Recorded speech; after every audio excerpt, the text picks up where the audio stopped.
quand on lit le livre de la Genèse au commencement, on s'aperçoit très vite qu'il n'y a rien. C'est le néant total. La terre était informe et vide, mais Dieu va parler.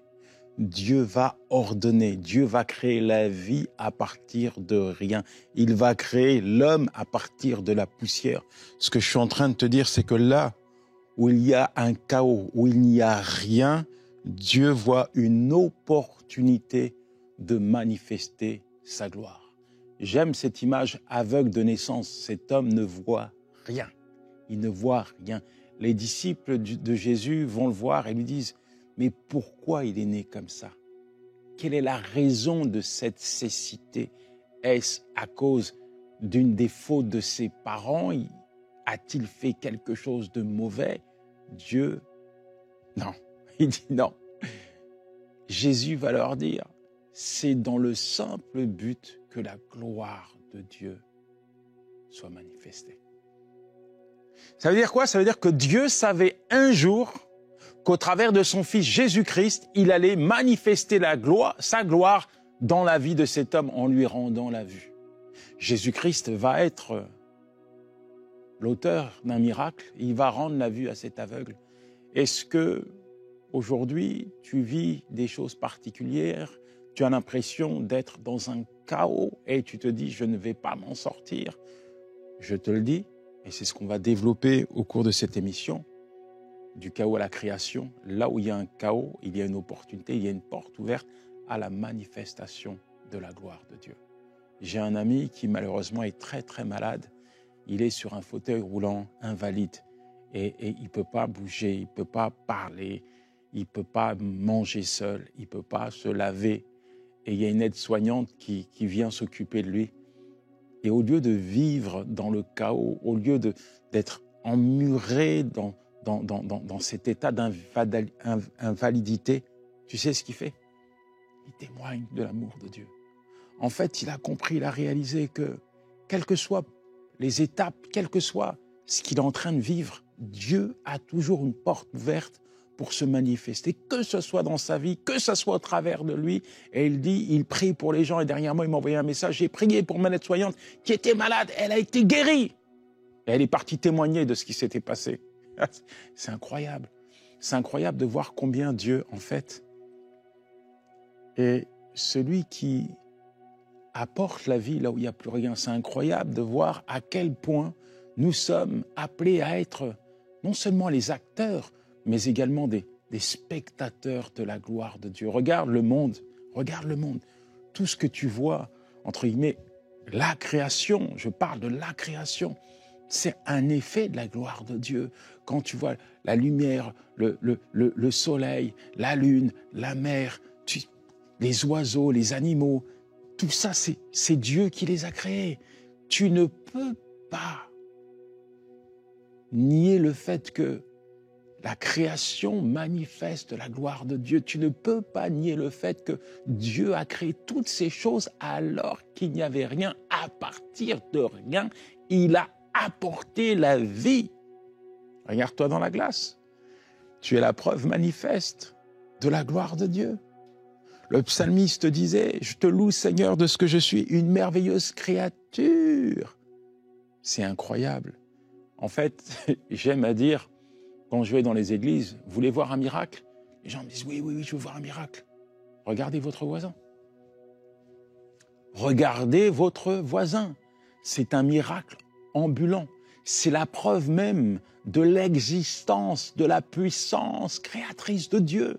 Votre voisin est une créature de Dieu. C'est Dieu qui l'a créé.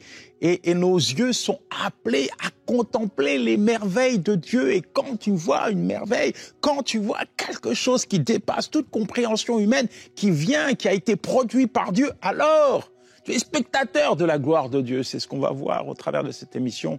Mais je vais quand même commencer par la prière. Éternel, mon Dieu, tu es grand. Tu es le Tout-Puissant, créateur du ciel et de la terre. C'est toi qui nous as fait. C'est toi qui nous as créés. Oh Éternel, comme disait le psalmiste, tes œuvres sont admirables et mon âme les reconnais. Éternel, merci parce que tu vas parler au cœur. Merci parce que je plaide pour une explosion de ta gloire dans les cœurs de ceux et celles qui t'écoutent en ces instants. Que ta gloire, Seigneur, se manifeste. Quelle que soit la situation, Seigneur. Comme je l'ai dit, je crois que tu utilises, Seigneur, des passages, des temps, des moments dans notre vie où il n'y a rien pour manifester ta gloire. Alors, fais-le. Fais-le, Père, dans le nom de Jésus. Amen. Dieu est le créateur de toutes choses et quand tu comprends, quand tu as saisi la puissance et la capacité de Dieu, tu ne doutes plus de ce qu'il est capable de faire. Tu ne doutes plus de ce qu'il est capable de faire. En fait, tu sais pertinemment que même s'il n'y a rien, même si tu ne vois rien, Dieu peut faire. Je dis, même quand il n'y a rien, Dieu peut faire. Il n'y a aucune situation qui soit irréversible, aucune situation qui ne serait solutionnée. Souvent, j'interviens dans les prisons, dans les quartiers, je suis invité à l'Assemblée nationale, je discute avec des ministres, des présidents de l'État un petit peu, des banlieues, je leur fais des rapports, je fais remonter des informations sur des audits qu'on peut faire, notamment dans les milieux pénitentiaires, comment améliorer le quotidien des détenus, etc. Et ce qui est dur et difficile, c'est de voir l'état des gens, comment les détenus vivent. Alors pas simplement dans les prisons, parce que pour moi, les banlieues sont aussi des prisons à ciel ouvert. En France, on sait que c'est très, très compliqué de vivre en banlieue parce que c'est insalubre et il y a tout un tas de choses qui fait que parfois, on a l'impression qu'il n'y a pas d'avenir. Moi, je viens de la banlieue et j'ai grandi dans les banlieues et comme je dis, on peut sortir quelqu'un de la banlieue, mais la banlieue ne sortira jamais de lui. J'aime la banlieue, il y a des valeurs dans les banlieues, il y a des relations dans les banlieues qui sont vraiment belles, qui sont importantes. Et puis voilà, c'est la banlieue. Aujourd'hui, quand on regarde le monde extérieur, parfois on a une image de la banlieue qui est faussée, qui n'est pas vraie. C'est pas la banlieue. D'ailleurs, pour moi, le mot banlieue parfois est péjoratif parce que on y associe beaucoup de choses qui ne sont pas vraies. Alors, souvent, je dis aux gens qui me demandent un petit peu ce qui se passe en banlieue, je fais un état des lieux. La banlieue, c'est dur. Vivre en banlieue, c'est compliqué. Aller à l'école, avoir une vision sur son avenir lorsque on est entouré de bâtiments, c'est compliqué, c'est difficile. Et puis oui, comme partout, comme dans les quartiers chics, il y a de la violence, il y a la drogue, il y a des gens qui se perdent, il y a des jeunes qui vont pas bien, mais c'est pas un effet de banlieue, ça se passe partout dans notre société. Mais je leur dis une chose et je finis toujours par cela. Moi, même si je sillonne les quartiers sensibles pour voir ce qui s'y passe, il n'en demeure pas moins que je sais que ces personnes ont un avenir avec le Seigneur. Que même si, sous le regard de la société, parfois, ça paraît sombre, je sais que Dieu a un avenir pour toutes ces personnes qui vivent dans les banlieues. Et je pourrais te dire la même chose pour les personnes qui vivent dans les quartiers chics, dans un certain confort, dans une certaine peut-être opulence, mais qui n'en demeurent pas moins, ont des problèmes également. Alors c'est pas parce que tu es riche, c'est pas parce que tu es pauvre que tu ne traverses pas des situations compliquées. La réalité, c'est que peu importe ta vie, Dieu a un avenir pour toi. Même si aujourd'hui, que tu sois dans un quartier chic où tu as l'impression que oui, tu es à l'abri parce que tu as un certain confort, parce que tu as une position sociale, il n'en demeure pas moins que la vie est faite de saisons. Parfois, il y a des roses, parfois, il y a des épines, parfois, ça fait mal, parfois, on est heureux. Et si, aujourd'hui, tu traverses un moment difficile, un moment où tu as l'impression que tu es en train de sombrer, eh bien, je vais te dire quelque chose. Jésus a un avenir pour toi. Je vais te dire quelque chose. Au sein de ton chaos, tu peux expérimenter la gloire de Dieu. La gloire de Dieu peut se manifester comme elle s'est manifestée dans tant de vies. La Bible nous parle de cela. Et j'aime ce texte dans Ézéchiel où il est question dans Ézéchiel 37 d'une vallée d'ossements desséchés. Il n'y a rien, il n'y a rien, il n'y a plus rien. Cette vallée d'ossements desséchés, c'est un cimetière à ciel ouvert et ça représente le peuple d'Israël qui est complètement sec et qui se meurt, complètement mort même, spirituellement. Et Dieu positionne Ézéchiel face à ce cimetière. Et tu vois, ce cimetière, pour moi, ça peut être les coins chics de Paris, ça peut être les coins durs et difficiles de Paris. Pour moi, ce cimetière, en fait, c'est le monde. Le monde aujourd'hui est un cimetière à ciel ouvert, un cimetière à ciel ouvert où les gens se meurent, où les gens sont morts, quoique vivants, parce que il n'y a pas Dieu dans leur vie, parce que ils sont, même s'ils sont pas mauvais en soi, il n'en demeure pas moins qu'ils n'ont pas accepté Jésus-Christ comme Seigneur et Sauveur. Résultat, c'est le chaos, c'est le désordre moral, c'est la violence qui sévit, c'est la débauche qui sévit. Parfois, c'est tout un tas d'addictions qui se sont installées dans une vie, histoire d'amener un semblant de confort. Mais la réalité, c'est que c'est le chaos. Dieu pose une question à Ézéchiel. Est-ce que ces eaux peuvent revivre? Ézéchiel répond, tu le sais. Ézéchiel n'essaye pas d'évaluer la grandeur du défi, n'essaye pas d'apporter une réponse qui est appropriée à sa vision. Ézéchiel a les yeux fixés sur Dieu et la vision que Dieu est en train de lui communiquer ne va pas alterner ce qu'il va dire. Bien au contraire, Dieu lui montre quelque chose, Dieu lui montre des faits. Et Ézéchiel a les yeux sur Dieu, Ézéchiel connaît Dieu, il connaît sa puissance, Dieu lui pose une question, est-ce que je suis capable d'apporter la vie là où il y a la mort? Ézéchiel va répondre, Seigneur, tu le sais. Alors prophétise. Là où il n'y a rien, prophétise. Proclame la vie là où il y a la mort. Proclame la vie là où il y a la mort. Ézéchiel s'est mis à prophétiser.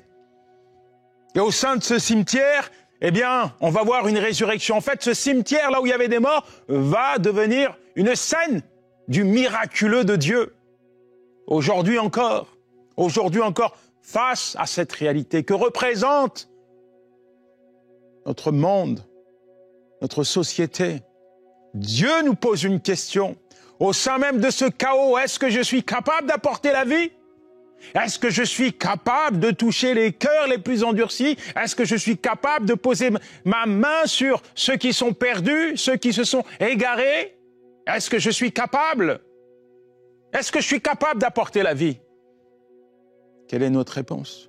Nous qui avons expérimenté la grandeur de Dieu, nous qui sommes la preuve de l'existence de Dieu, nous qui avons goûté, vu la gloire de Dieu se manifester dans notre vie, Dieu nous pose une question.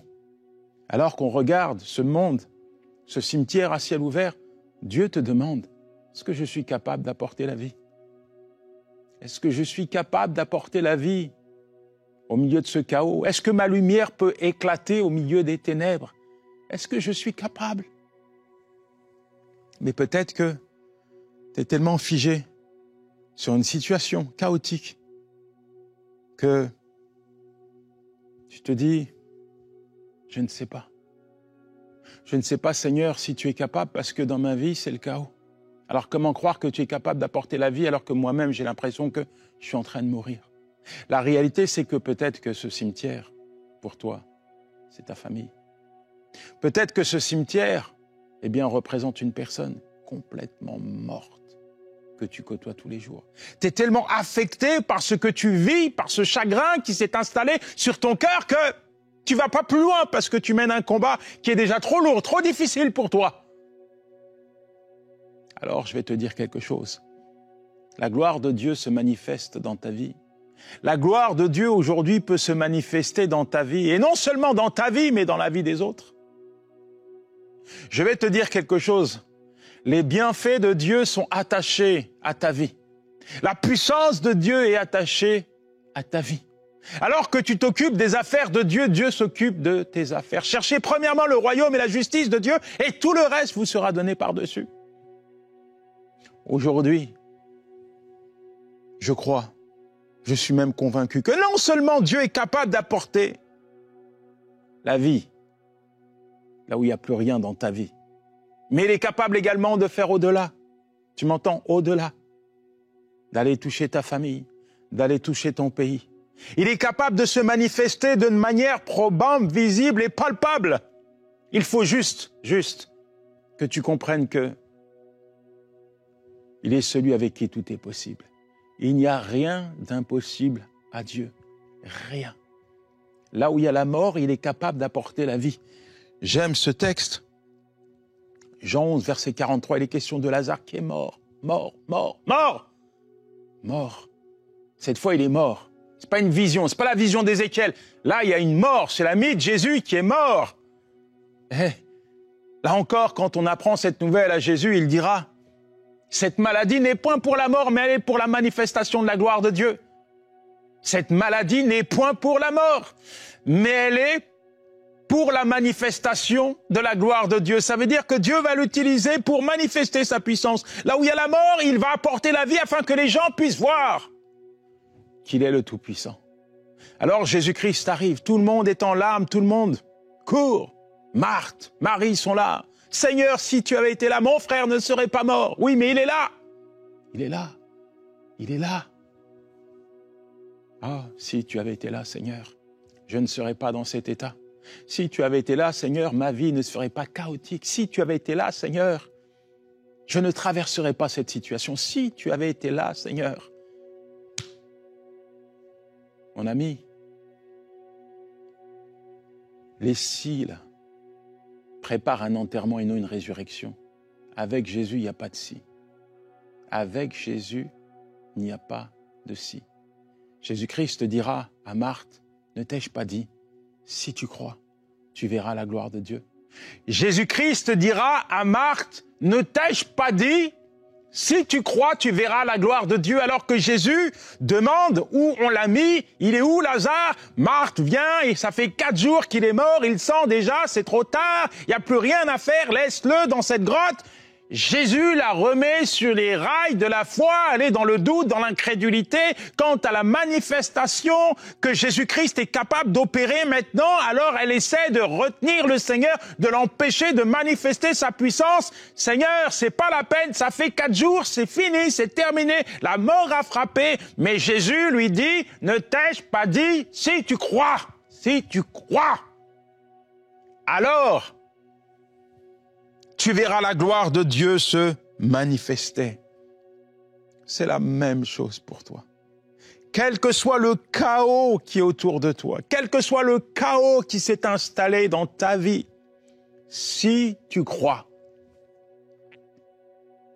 tu verras la gloire de Dieu.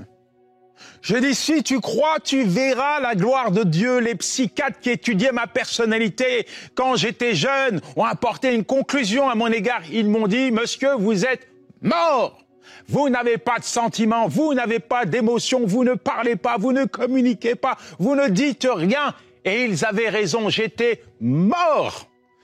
Pas d'émotions, pas de larmes, pas de rire, pas de joie, j'étais mort. Mon cœur, c'était du béton, de l'acier trempé.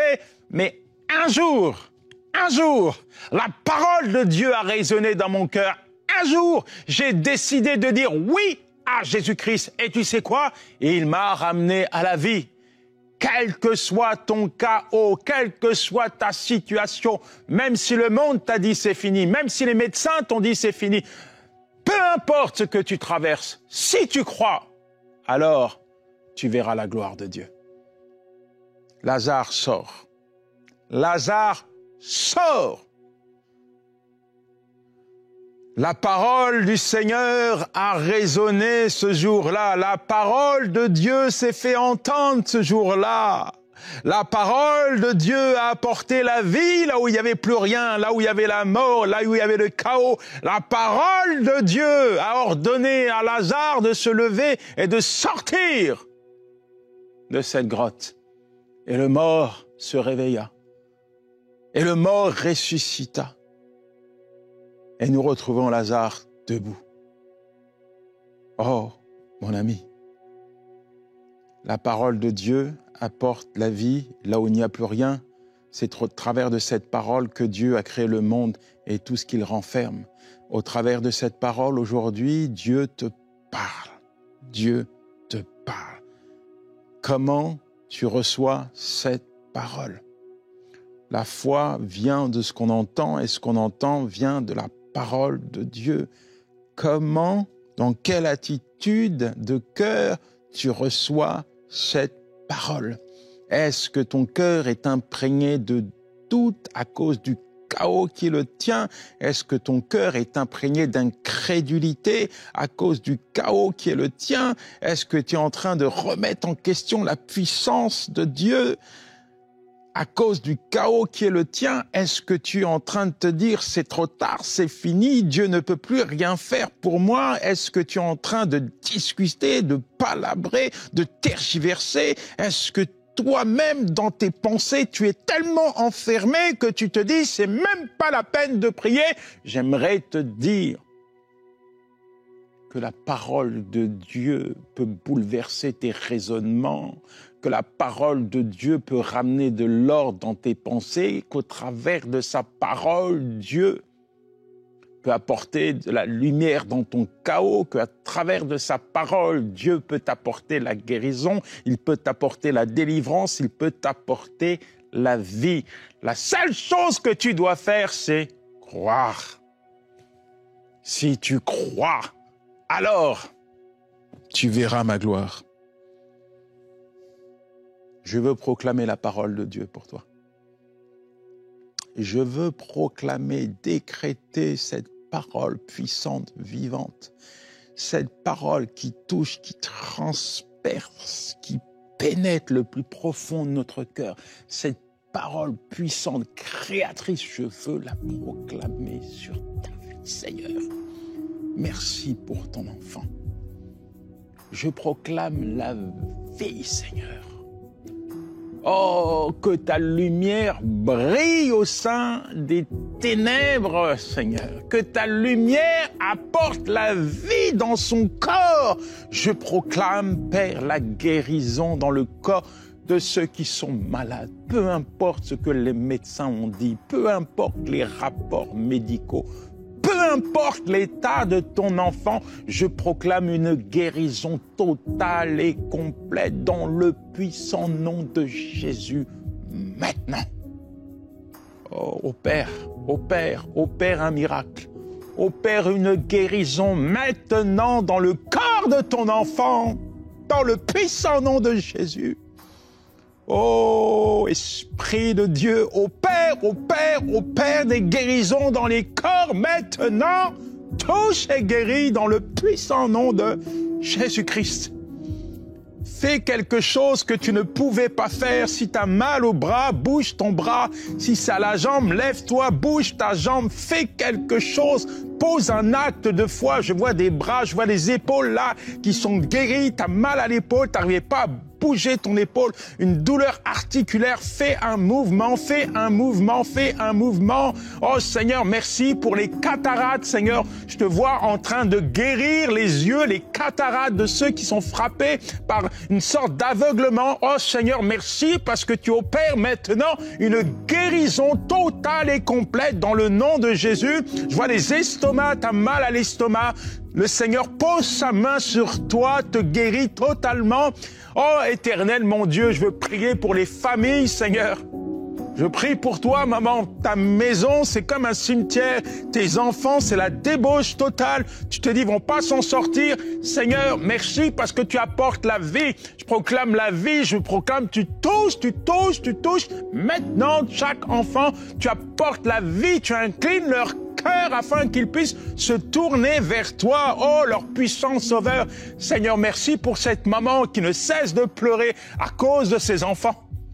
Tu es en train d'écouter cette émission, tu pleures. Je te vois pleurer derrière ton écran. Tu es en train de pleurer. Le Seigneur te dit, fortifie-toi, ma fille. Fortifie-toi. La voix de tes larmes a parlé à mon cœur. Je viens promptement exaucer tes prières. Seigneur, merci.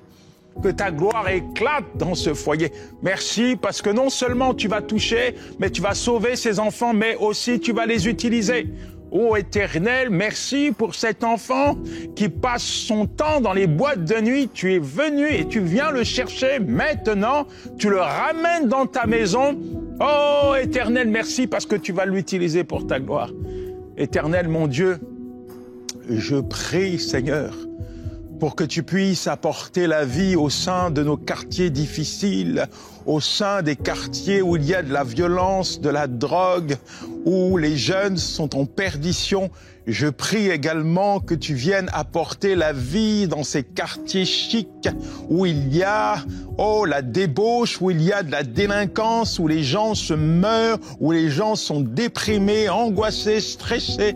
Seigneur, que tu puisses devenir leur Seigneur, qu'ils puissent découvrir au sein même de leur chaos que tu es leur Seigneur et te confier leur vie, car toi seul es capable de les faire passer des ténèbres à la lumière. Toi seul es capable d'apporter la vie là où il n'y a plus rien. Alors merci Seigneur, parce que tu visites ces déserts et tu apportes ta lumière dans le puissant nom de Jésus. Éternel mon Dieu, merci. Parce que tu es également venu libérer les captifs, Seigneur. Et je sais combien parfois on a l'impression de ne plus être grand-chose quand nous sommes liés par tout un tas d'addictions. Comme tu l'as dit à Lazare, déliez-le et laissez-le aller. Je proclame que les liens qui avaient lié ton enfant aujourd'hui sont rompus. Je décrète une totale liberté, une totale et complète liberté. Maintenant, tu lui donnes la force de rompre ce lien qui le retient, qui le maintient dans l'esclavage du péché. Je te vois, Seigneur, en train de rompre ce lien dans le puissant nom de Jésus. Le Seigneur est en train de couper ce lien qui te retient. Là, tu es en train de découvrir, d'expérimenter une totale liberté. Le Seigneur te dit, entends bien ce que je te dis de la part de Dieu. Abandonne et ne reviens pas en arrière. Abandonne ton péché et ne reviens pas en arrière. Toi qui as expérimenté cette liberté que Christ t'offre maintenant, sois obéissant, sois obéissant. Amen, amen et amen. Le Seigneur est tellement bon. Chaque jour, il s'occupe de moi, il s'occupe de toi, il s'occupe de nous. Il est tellement bon. Il est donc impératif de mettre en application sa parole. N'oublie pas qu'au travers de tes mots, au travers de tes paroles, tu peux apporter la vie. Tu peux vivre, expérimenter des choses qui ne sont pas humaines, mais qui sont divines. Tu peux t'être appelé à expérimenter finalement le surnaturel dans ton quotidien. La parole de Dieu apporte la vie là où il n'y a plus rien. N'oublie jamais que quel que soit ton chaos, Dieu est là pour apporter la lumière et pour remettre les choses en ordre.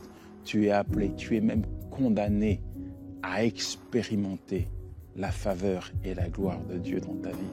Alors quand tu as l'impression que tout sombre, eh bien, regarde juste cette porte comme une opportunité pour toi, pour voir, pour être un spectateur de la manifestation de la gloire de Dieu. Allez, ciao, c'était Yanis Gauthier.